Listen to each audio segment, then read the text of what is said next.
Okay. It is October 26. More than 7,000 Palestinians, including at least 2,913 children, have been killed in Gaza since October 7th. In the past several hours, Israeli airstrikes hit Gaza's Khan Yunis, killing at least 18 Palestinians and injuring many, many more. Israel conducted a ground invasion and claimed that they killed many resistance fighters and destroyed military infrastructure, but we have no confirmation of this. Many more countries are now stepping forward and calling for a humanitarian pause in order to get aid into Gaza.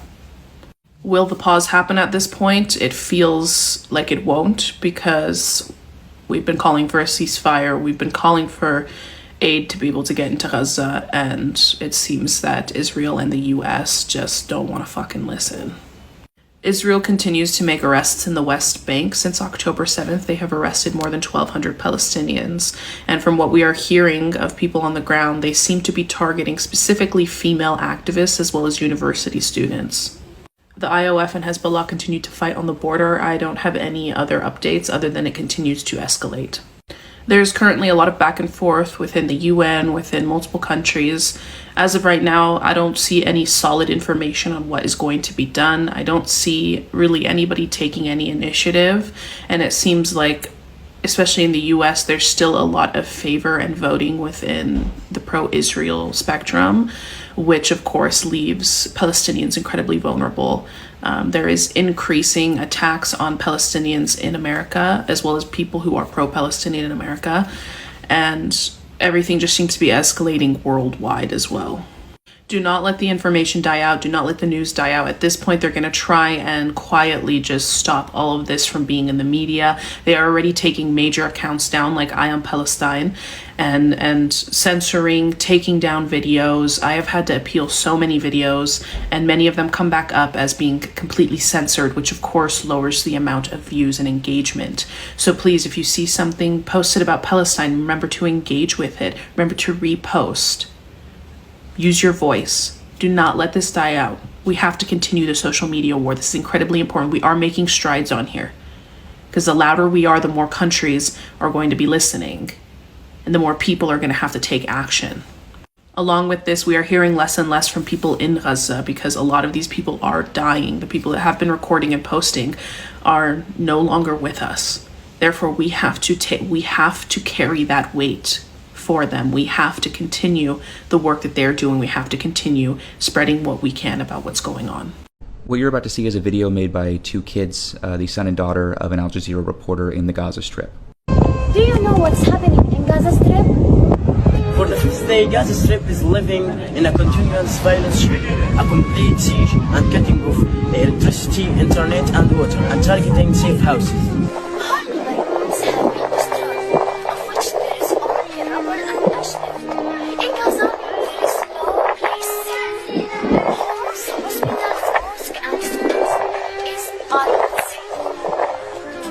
This is the fierce and the most violent war we have lived in Gaza.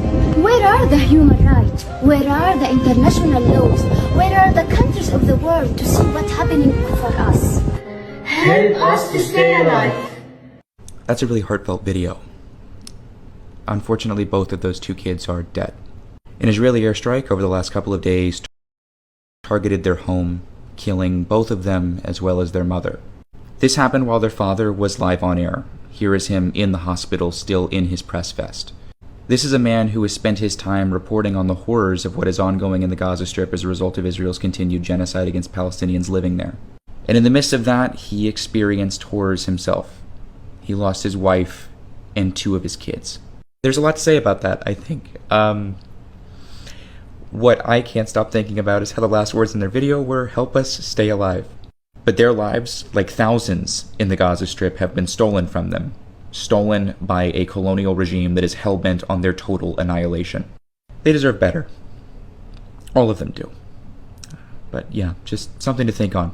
As always, free Palestine, and have a great day.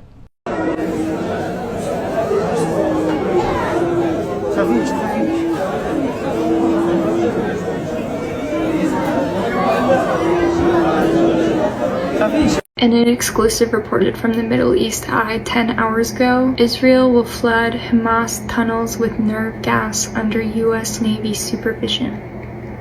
Remember, these are the tunnels that the Israeli hostages are in?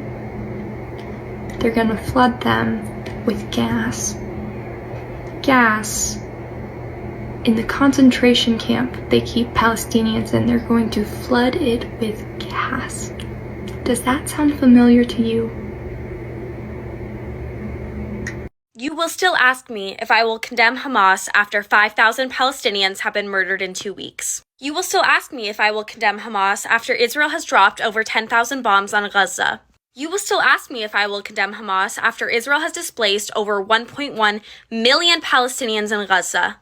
You will still ask me if I condemn Hamas after Israel bombed a hospital, killing over 1,000 people inside. You will still ask me if I condemn Hamas after Israel bombed the third oldest church in the entire world. You will still ask me if I condemn Hamas after Israel has taken over 2,000 Palestinian children's lives in the last 2 weeks alone. You still ask me if I will condemn Hamas when the Palestinian Health Ministry just released that there is a complete collapse of the health system in Gaza. You still ask me if I will condemn Hamas when there are entire neighborhoods in Gaza being bombed, wiped out with the residents inside. You still ask me if I will condemn Hamas when there are Israeli soldiers celebrating on military bases, calling for the last settlement to be in Gaza. You still ask me if I will condemn Hamas when every single hospital in Gaza serving 2 million people is completely out of every single resource they need. You will still ask me if I will condemn Hamas when there are Israeli influencers online making fun of the living conditions in Gaza. You will still ask me if I will condemn Hamas when there are Israeli leaders calling for the complete annihilation of Palestine and Palestinians. You will still ask me if I will condemn Hamas when Israel airstriked the West Bank, which Hamas is not in. You will still ask me if I will condemn Hamas when a Palestinian detainee, Omar Daragma, was tortured to death in an Israeli jail. You will still ask me if I will condemn Hamas when Israel has now bombed Palestine, Egypt, Syria, and Lebanon. You will still ask me if I will condemn Hamas when the Israeli Prime Minister declined to accept 2 Israeli hostages because of mendacious propaganda. You will still ask me if I will condemn Hamas when the Israeli military kidnapped 25-year-old Yasser Arafat Hamdan from the West Bank and murdered him in an Israeli jail. You will still ask me if I will condemn Hamas when the Israeli National Security Minister is handing out weapons to settlers in the occupied West Bank. You will still ask me if I will condemn Hamas when the Israeli military has murdered 95 Palestinians in the West Bank since October 7th. So, should I be condemning Hamas, or should you be condemning the Israeli government who is committing a genocide against the Palestinian people and stealing Palestinian land? Real quick, I am not Palestinian. I am not Israeli. I have no dog in this fight. But the one thing that's been driving me crazy about the situation is the way they keep calling Gaza an open-air prison. Gaza is not a prison. You have to be convicted of a crime to go to prison. Do you know what you call it when you take millions of innocent, non-convicted people, force them out of their homes, put them into a new location where you control the food, water, and resources, and then you just cut it off? It rhymes with concentration camp. And it's not funny at all. And the Western propaganda machine is so strong. You have people on here talking about something. Well, there's 2 sides to every story. If your side of the story involves hospital bombings and concentration camps, you should ask yourself, why do I even want people on my side? Or you have the defensive people that will try to be like, oh, so you're a Zionist? Oh, you support Hamas? You know none of this would be happening if they didn't take hostages. First of all, I don't know a single Hamas member. Up until about a month ago, the only thing I knew about Hamas is to go well with pita chips. Now, thirdly, I know nobody wants to hear this, but you cannot non-violently protest a violent oppressor. You have to speak to your oppressor in a language that they understand. You would never speak to a Frenchman in Italian. Why? Because you would speak to a Frenchman in the language that it was born into, that it was raised on. The most powerful countries in the world, they're not the most powerful because they're the most intelligent, creative, smartest. They're the most powerful because they're the most violent. Bro, and they love violence. They'll invite you to a sword fight and bring a machine gun and tell you to bring nothing but your naked body. Because when they say violence is bad, the silent part is except when we do it. I already know there's going to be a person in my mansion talking about something. What about MLK? He was nonviolent. No, he wasn't. He never once, not ever had a nonviolent protest. Going on a march where little children are getting the skin ripped off their body by water hoses is violent. Watching pregnant women get dogs sicked on them is violent.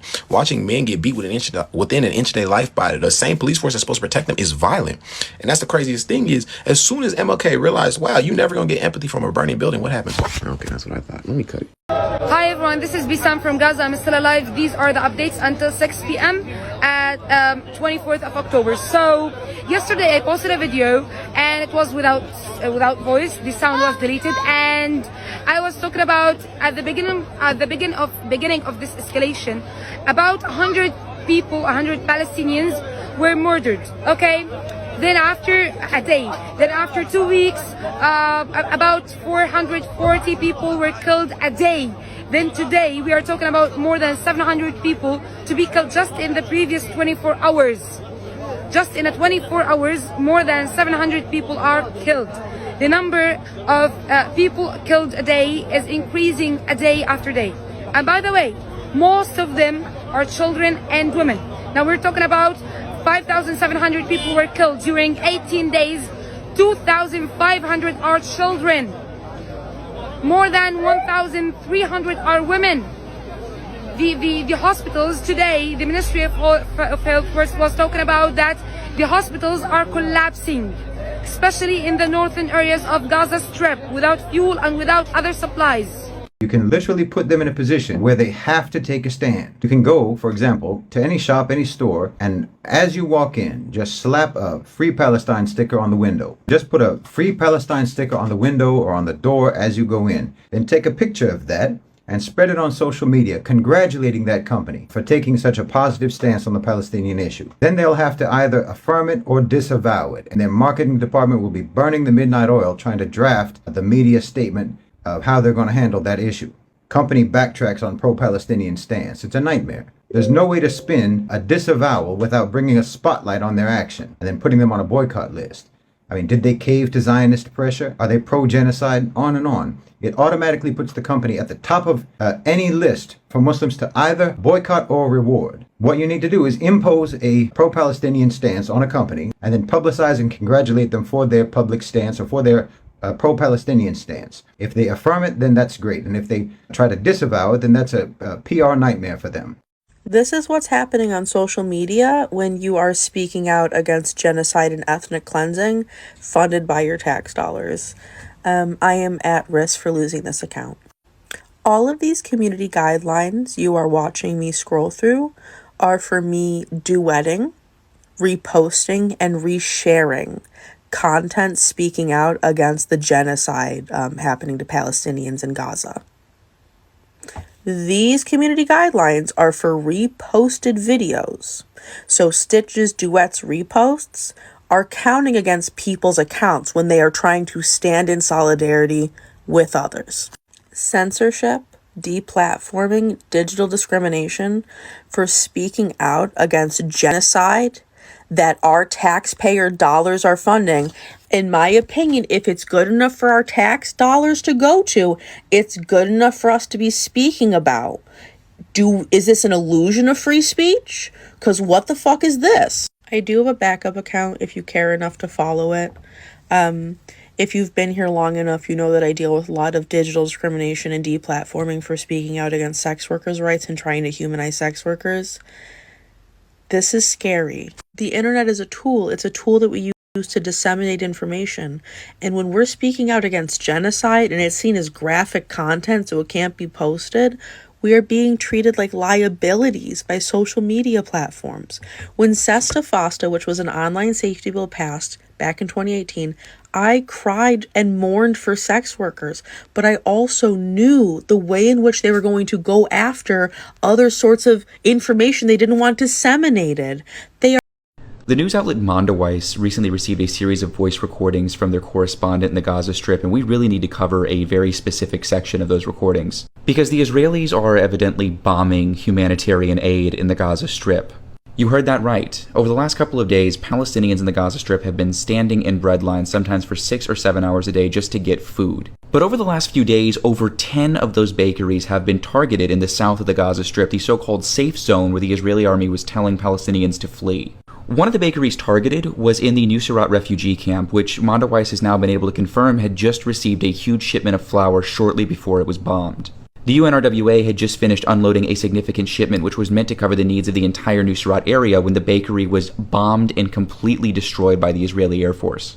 To clarify, weeks ago, the Israeli army cut off all food, water, and electricity from the Gaza Strip. And as Palestinians struggle to meet their caloric needs, the Israeli military is bombing the very facilities helping keep them fed. And on top of that, The Israeli military is waiting for aid to get to those facilities and be unloaded so that they can bomb not only the facilities, but all of the humanitarian aid that is meant to keep these Palestinians alive. I don't think you can make a clearer case for genocide. I genuinely don't. Over 2 million Palestinians are being systematically starved to death inside of a concentration camp where they are being indiscriminately bombed by the thousands. The Israeli military is indiscriminately targeting schools, residential buildings, mosques, churches, hospitals, bakeries, and more in a calculated effort to bring about the destruction of Palestinians in the Gaza Strip. This is the reality for the over 2 million Palestinians living in the concentration camp that is Gaza right now. Something worth thinking on. As always, free Palestine, and have a great day. Okay. It is October